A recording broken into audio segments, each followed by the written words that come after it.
Hello student, आज हम JCERT book class 7 का 16 चैप्टर का क्वेश्चन आंसर करेंगे। चैप्टर का नाम क्या है?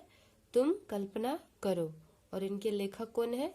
गोपाल सिंह नेपाली। तो चलिए इसका क्वेश्चन आंसर करते हैं।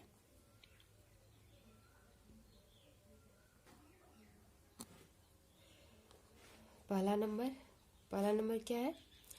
कविता में नवीन कल्पना करो से क्या तात्पर्य है? उत्तर क्या हो जाएगा? कविता में नवीन कल्पना करो से तात्पर्य है कि देश की तमाम कुरीतियों और अतीत की घिसी पीटी रीतियां पुरानी हो गई है। इससे देश का विकास नहीं हो सकता। नवीन कल्पना, स्वतंत्र योजना देश की समृद्धि के लिए आज की जरूरत है। दूसरा नंबर, इस कविता में क्या क्या करने को कहा गया है? क्या क्या करने को कहा गया है इस कविता में?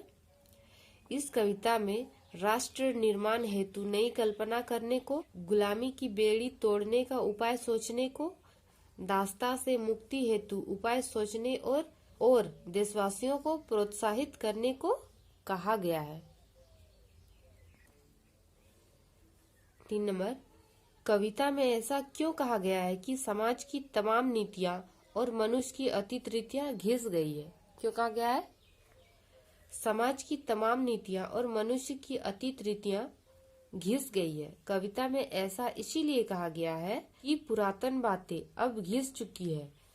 इसलिए अपने को सबल राष्ट्र के निर्माण के लिए अतीत को भुलाकर हमें नई कल्पना करनी चाहिए। 4 नंबर, जंजीर टूटती कभी न अश्रुधार से, दुख दर्द भागते नहीं दुलार से, भाव स्पष्ट कीजिए। कविता के माध्यम से कवि यह कहना चाहता है कि गुलामी की जंजीर रोने से नहीं टूटती है, दुख और दर्द भी दुलारने, पुचकारने अथवा सलाहने से नहीं भागते, बल्कि उनके लिए हमें कठोर निर्णय लेने पड़ते हैं। 5 नंबर, कविता में कवि ने क्या संदेश दिया है? क्या संदेश दिया है कविता में कवि ने? कविता में कवि ने समाज के पुराने रीति रिवाजों और अतीत की पुरानी नीतियों को त्याग कर समाज के नए निर्माण हेतु नई कल्पना करने का संदेश दिया है।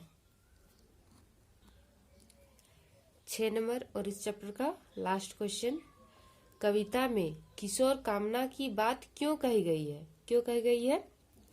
कविता में किशोर कामना की बात इसीलिए कही गई है क्योंकि मनुष्य के किशोर अवस्था में असीम शक्ति होती है। अगर हम इस शक्ति का सही उपयोग करें तो कठिन से कठिन समस्याएं भी सुलझाई जा सकती है। तो चलिए, हमारा का भी क्वेश्चन आंसर कंप्लीट हो गया। अगर ये वीडियो आपको अच्छी लगी हो तो लाइक, शेयर और सब्सक्राइब करें।